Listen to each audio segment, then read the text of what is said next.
Hello guys, আজ বানাবো ঘুগনি। প্রথমে লাগবে ঘুগনির মটর, আলু সিদ্ধ, পেঁয়াজ, আদা, রসুন, কাঁচা লঙ্কা, ধনে পাতা, মশলা, গোটা গরম মশলা, হলুদ, শুকনো লঙ্কা আর শাহি গরম মশলা।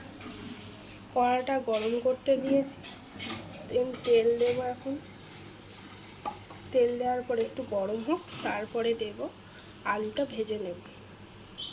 তেল গরম হয়ে গেছে, এখন আস্তে আস্তে আলুটা ছেড়ে দেবো ভাজার জন্য।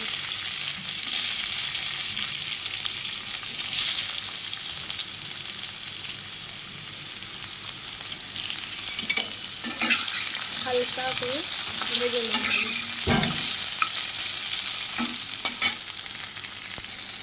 হালকা করে লবণ দিয়ে দেবো নুন।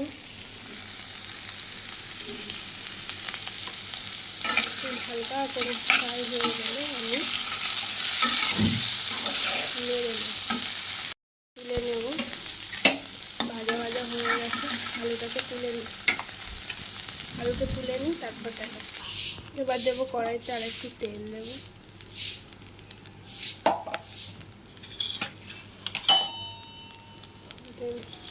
গোটা গরম মশলা সবগুলো দিয়ে দেবো। একটু নাড়তে থাকবো।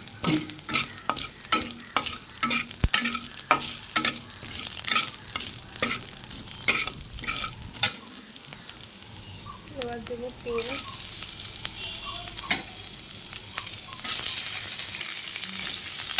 পেঁয়াজটা দিয়েছি, এখন ভাজা ভাজা হবে। তারপর আদা রসুন কুচনো দেবো।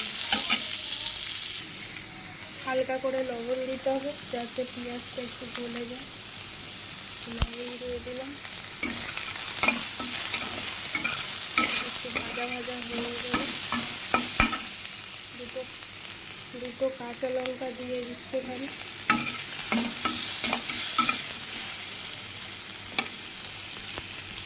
আবার কাঁচা লঙ্কা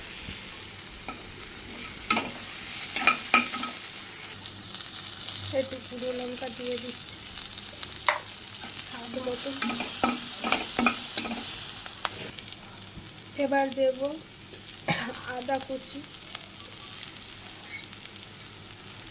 তারপর দেব রসুন কুচি, দিয়ে নাড়তে থাকি 1-2 মিনিট।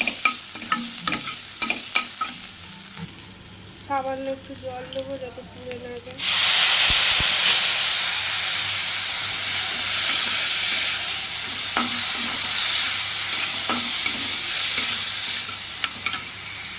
এটাকে 2-4 মিনিট এখন নাড়তে থাকবো।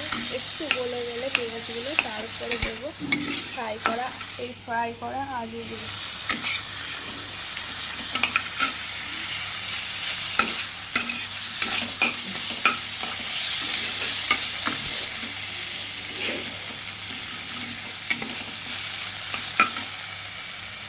এবার দেবো আর ভাজা আলুগুলো দিয়ে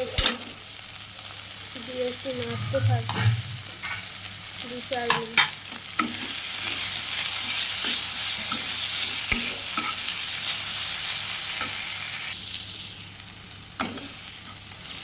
আলুটা ফ্রাই হয়ে গেলে এবার দেবো একটু হলুদ দিয়ে নাড়ব।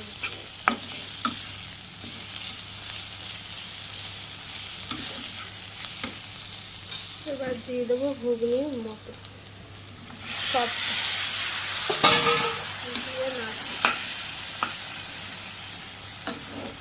দিয়ে ভালো করে নাড়তে থাকি। তারপর আপনাদের দেখাবো। স্বাদ মতো লবণ দিচ্ছি, আপনারা আপনাদের স্বাদ মতো লবণ দেবেন।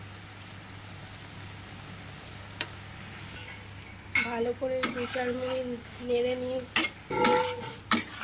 মিশে গেছে হলুদ, নুন, লঙ্কার গুঁড়ো। এবার দেব জল, গরম জল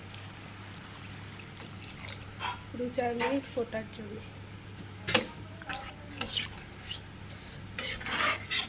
ফুটে যাক, তারপর আপনাদের দেখাচ্ছি। এটা একটু এখনো ফোটেনি, ফুটে গেলে তারপরে দেবো ধনে পাতা। এখন ফুটতে দিলাম, ঢাকনা দিয়ে দিলাম। এখন ফুটুক 2-4 মিনিট, তারপর আপনাদের দেখাবো। এবার দেখবো ঢাকনা খুলে ঘুগনিটা কতটা হয়েছে। এখনও বাকি আছে, জলটা 5 মিনিট আর একটু ফুটলে জলটা একটু কমে গেলে তারপরে এবার নামিয়ে নিয়েছি। লাস্টে আর একটু ধনেপাতা দিয়ে গার্নিশিং করে দিলাম। আমার ঘুগনি কমপ্লিট রেডি।